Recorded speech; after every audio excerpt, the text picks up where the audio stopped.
Now, before we get into what the Fed's going to do, we want to look at what was CPI, what came out. So in month-over-month terms, the headline CPI was 0.44% versus the prior of 0.4. So we still saw an increase on the headline CPI side when we're looking at month-over-month. Core came in at 0.27% versus 0.58%, softest month-over-month core reading since September of 2021. But when you look at September of 2021 and what led into other things, what did we go from? We went from September into October, and we went into winter. And then winter saw a increase in other things in terms of, what was happening in the world at the moment. And when you look at the pace of pieces, when you look at the underlying things, we're still accelerating. Headline inflation came in on a year-over-year basis of minus 0.5 to 7.7% year on year, still near high since 1981, but lowest since January of 2022. Core inflation on a year-over-year basis came down 0.3 to 6.3%, still near the high since 1982, but plateauing. So one of the things that we've been talking about is stagflation and the movement from an inflationary backdrop into a stagnating backdrop. And when you look at this, you're still expanding in terms of inflation is still going up month over month. It's just going up at a slower rate. And now that's a good thing in the sense of, price increases are no longer going up at the same level, but it's still going higher, but wages have already turned lower. So when you look at the underlying, when you look at the underlying setup, that's still a problem for real wages. And that's what we like to look at when we look at the real spending, discretionary spending.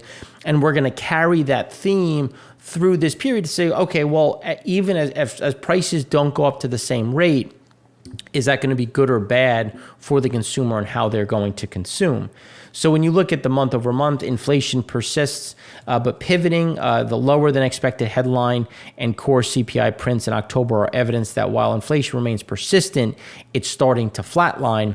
Core inflation is now plateauing. So when you look at the service sector, prices rose at a slower pace, but they were still up 0.4%. Then they were led by the housing sector, which we've talked about.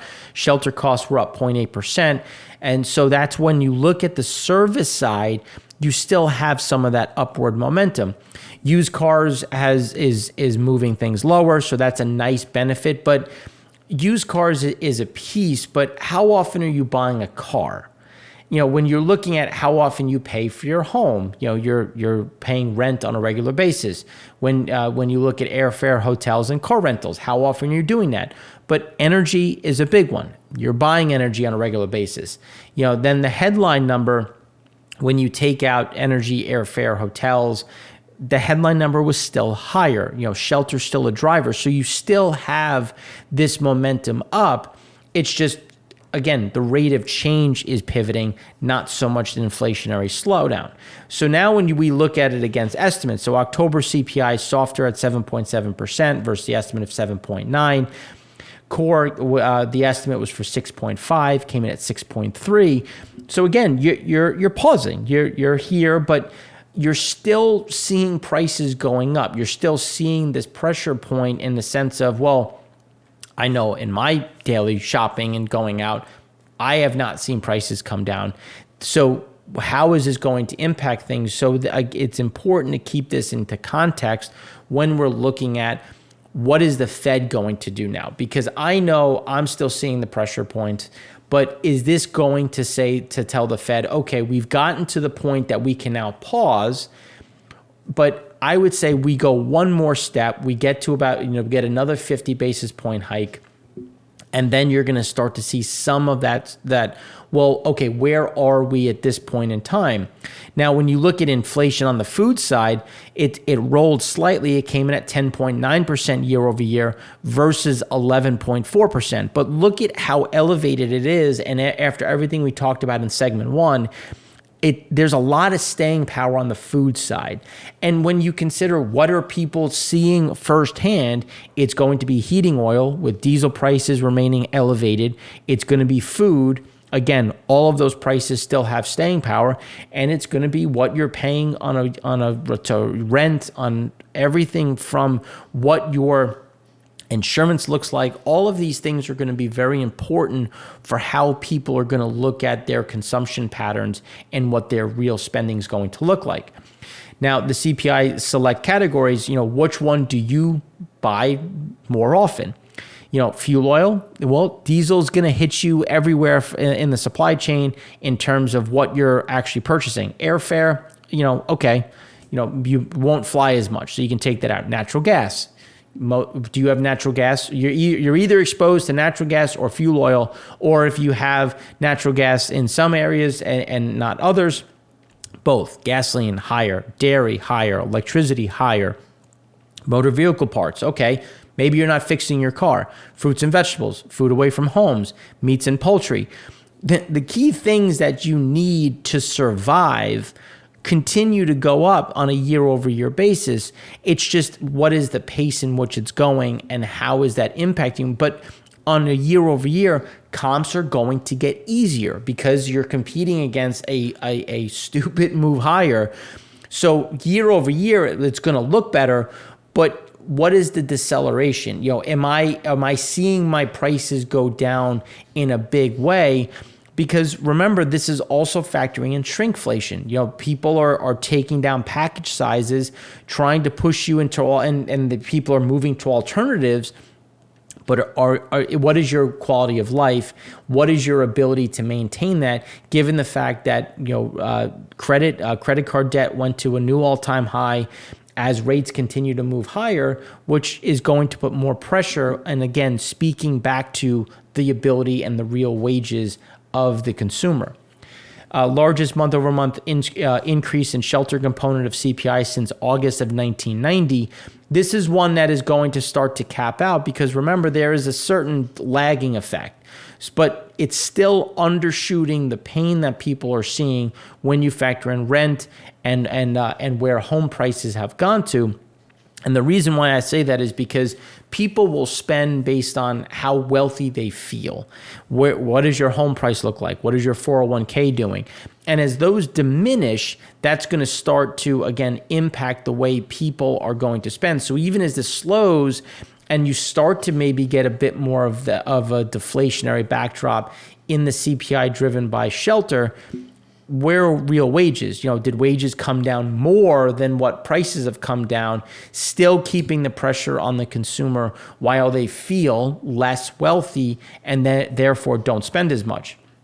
When you look at the huge base effect spread between monthly and annual change, airfare component within CPI came down 1.1% month over month, but is still up 42.9%, fastest rate on record. It's just something to consider when you start looking at the mathematics behind some of these numbers. Used car and truck prices within CPI came down 2.4% month over month in October, largest drop since March of 2022, and before that since October 2003. So you had the largest drop. Obviously, March was there, but since 2003 on the used truck side, and you still had a positive number in terms of an increase in CPI valuation and an increase in price, which means that this was a huge drag, but the thing that people are buying regularly continue to move up. So yes, this is a good thing that's pulling down the CPI calculation, but how often are you buying a used car?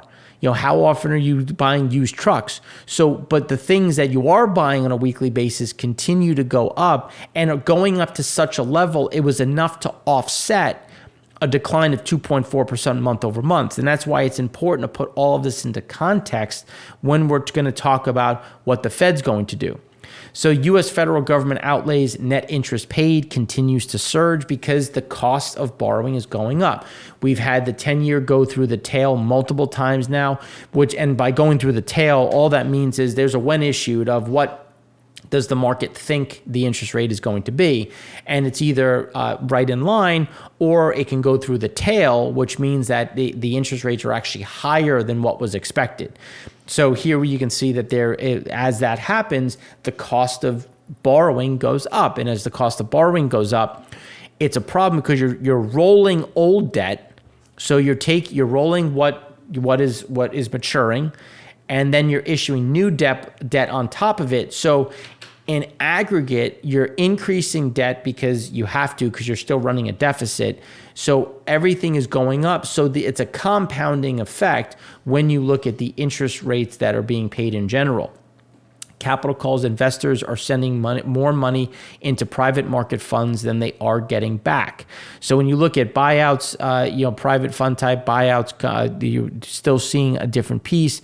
Distressed, you're starting to see some of these movements as investors are sending more money into private market funds, trying to get away from what is happening in the public markets. But how much money are you getting back? And this is why when we pitch our fund and why we think our fund, our private equity fund is so good, is because we're buying cash flowing assets. So not only are you're putting money to work, but we're also getting a distribution. And it's generating electricity, which, based on what we talked about in segment 1, I don't see electricity prices going down. Maybe they stop going up, but we're still in a good position when we look at electricity prices going forward. But subprime widening, your spreads are on lower rated tranches of subprime are widening faster, and auto loan delinquencies continue to go higher. So as you look at delinquencies, and again, the auto loans, for some reason, this is what people stop paying first. And it's a good indicator of what is to come, which is why you're starting to see some of that fear getting priced in, but it's also being driven by what is happening in the Fed. So here you can see that, what 9 days can do. The expectation has come down from 5.05% of a terminal rate at the peak rates to 4.85%. We still believe that we're going to get to over 5%. But as we said from the very beginning, we're going to stop at between 5 and 5.25%. And then we're going to hold there for a year to try to let a lot of this work through, which is something that we think is very likely. Now, the U.S. Treasury debt ceiling is coming into play again. It's something that is going to be important to watch as we get through the remainder of the year. Now, estimates can vary. This is showing that we're going to get to a debt ceiling before December. Other estimates have it by February. The question is always, what is the Treasury's needs to pay their bills?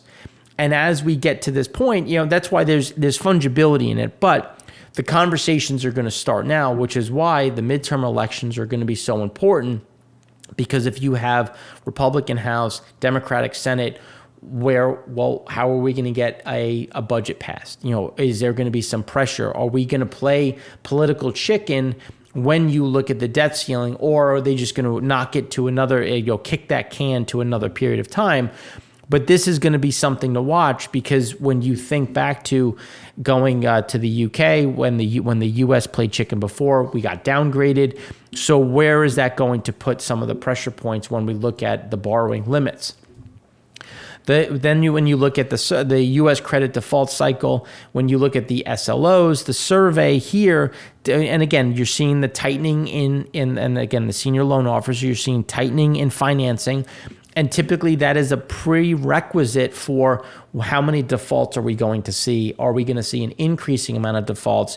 And typically the answer is yes. And you could see that it normally leads that cycle, which I think is very likely as rates go up. We watched what happened with FTX.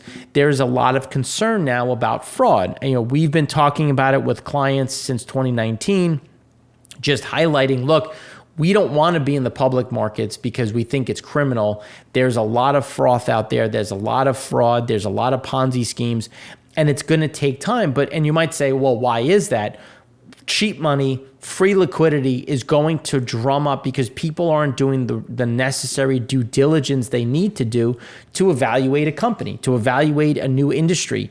And that's where we see a lot of this leading to additional credit defaults.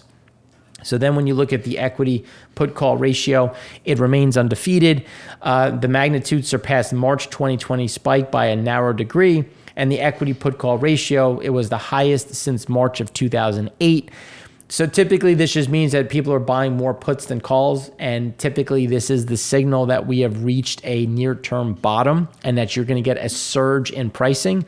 And if you haven't seen the market today, That is exactly what we got. We got a nice little surge in pricing, and that's when you start looking at going forward. Typically, this starts to balance out, and then you'll see things adjust a bit as we go into the end of into next month. Then when you look at new orders, less inventories, predicting an ISM downturn, it just leads to a lot of these, again, defaults starting to crop up, a lot of layoffs. So it just means that based on everything that we're seeing on new orders, the contraction is going to get worse, especially on the manufacturing side, it's going to show, again, that recessionary pressure as we go into next year. So that's what we have for you on this piece, inflation, the Fed.